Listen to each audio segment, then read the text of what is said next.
There are a lot of unique and complex characters in the game of Blood on the Clocktower, and the goal of this video series is to help you get a bit more comfortable with some of the things that can happen in a game and help you develop your skills as a storyteller so that you can handle anything your players throw at you. Alright, welcome back to another Clocktower storyteller video. We're going to be doing another rack up.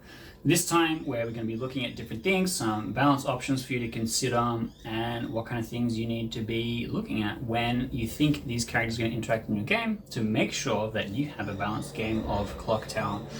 This time, doing something slightly similar to the last episode where I start off with a bunch of characters.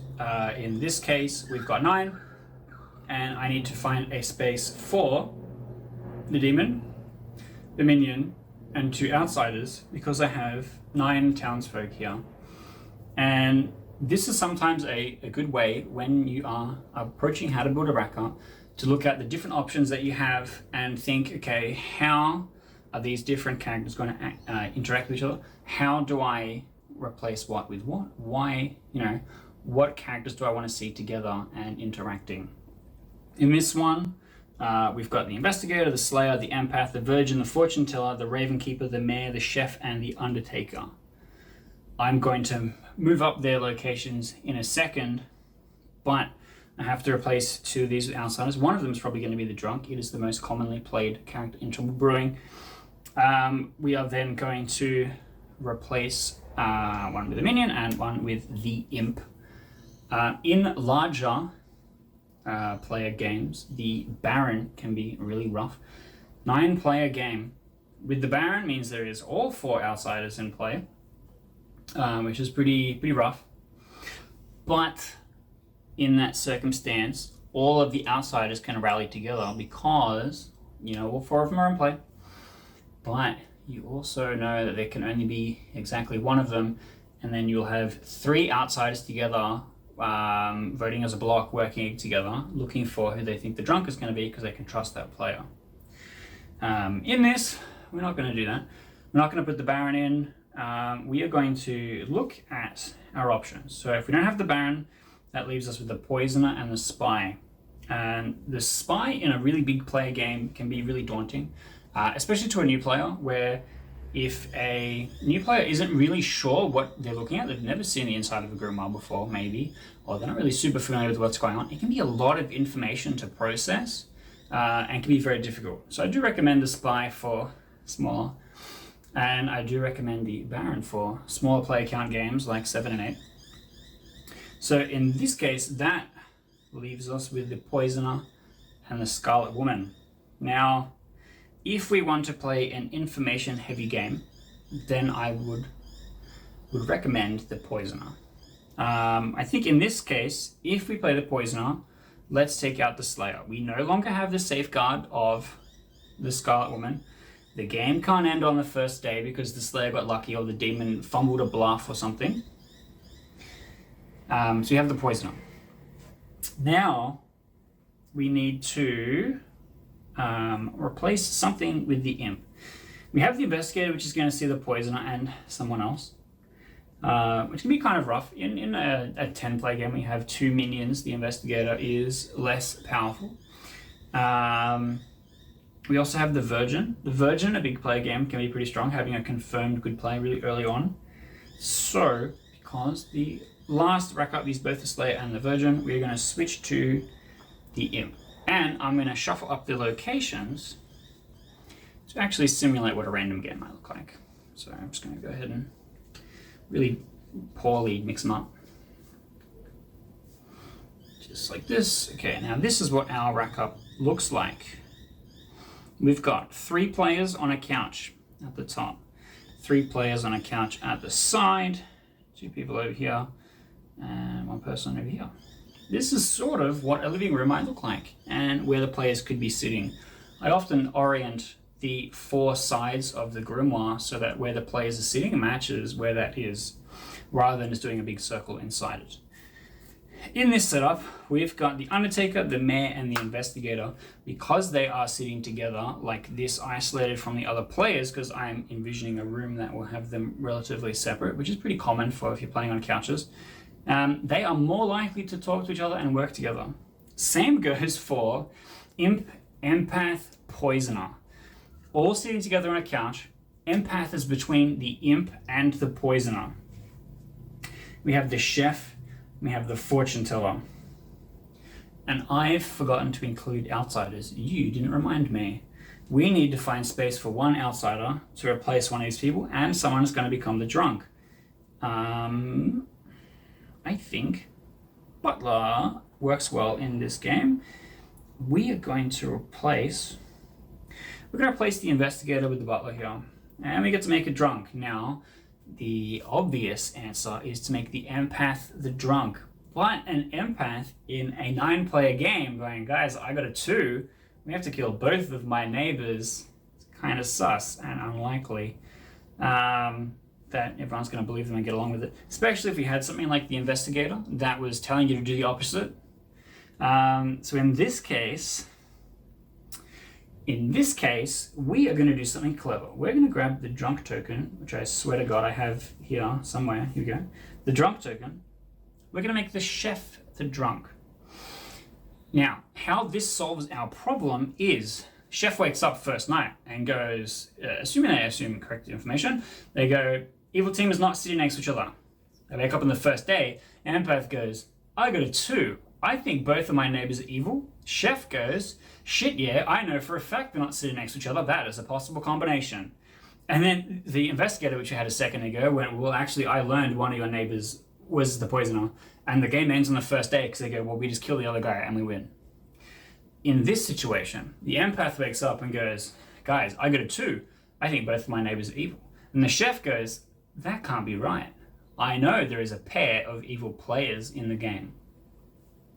And so you immediately have directly conflicting information, which hopefully doesn't get the poisoner and the imp killed immediately. We also have the fortune teller. This is a bit more of a difficult to guess what is going to happen with their information because they have to pick 2 people. If they hit the demon on the first night and the empath goes, look, guys, my neighbor's evil, the fortune teller goes, we kill that guy because I got a yes on him. Pretty bad, not great. But maybe a red herring will help with this. And we put the red herring on the other side of the board. We put the red herring maybe with the raven keeper, maybe with the butler. That could be pretty good. I think actually red herring on the butler is pretty good here. If we were super worried about the mayor winning the game, then for sure red herring on the mayor. I don't think that is going to be the win condition here. I don't think the mayor is going to be that big of a problem. And then we have the undertaker. If the poisoner is executed, the empath wakes up and goes, I now have a 1 as my neighbors. And the undertaker goes, guys, the poisoner has been executed. All of our information has to be correct. The demon dies the next day, which is another problem to have to worry about. So who the poisoner hits here is pretty crucial on the first day. This is definitely pretty weighted towards the good team because of the location of the empath, but the empath has to be believed. If the empath is a new player and isn't really good about the social dynamics of Clocktower or isn't vocal, they're like a quieter player, then there's going to be a lot of time for the evil team to do stuff. If the poisoner poisons the empath, that's great. You can have a 0 on the first night. Bam, very strong. And sometimes advanced players that will go, okay, I'm here, next to me is someone, and the demon's on the other side. If this person is the empath, I'm in trouble, and then poisons that person. You as the storyteller, if you look at the night sheet, a lot of stuff happens, but the poison is going to happen before all of the good team. So if the poisoner targets the chef doesn't need to be the drunk anymore because they are going to get misinformation, and then you can make somebody else the drunk, which is going to be more impactful for game balance. Because nothing, like the drunk couldn't possibly have done anything before this point, it is fine for it to move and for it to be changed. The players aren't going to realize anything happened. All you've done is made a small change to balance the game. This is something that I will do a lot, especially if the poisoner and the drunk is in play at the same time. Especially if the drunk is on a character that hasn't activated yet, you could move it to another character that hasn't activated yet. For example, the mayor. You will never know if the mayor is drunk, literally ever, unless if the game ends and nobody executed on the final day, and then the demon kills at night and the evil wins, and that's like super anticlimactic. But you're just not going to know that. in the same way that a Raven Keeper is not going to enter the drunk until after they've died and get information that's possibly very wrong. So you do have some freedom in moving the drunk around when it comes to balancing a game. But in this case, I've very specifically got the butler next to the mayor, because hopefully the mayor convinces the butler, they start working together as a block. Same with the Undertaker.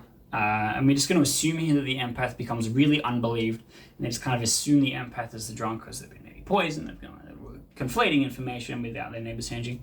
And then who we are relying on pushing the charge is the fortune teller.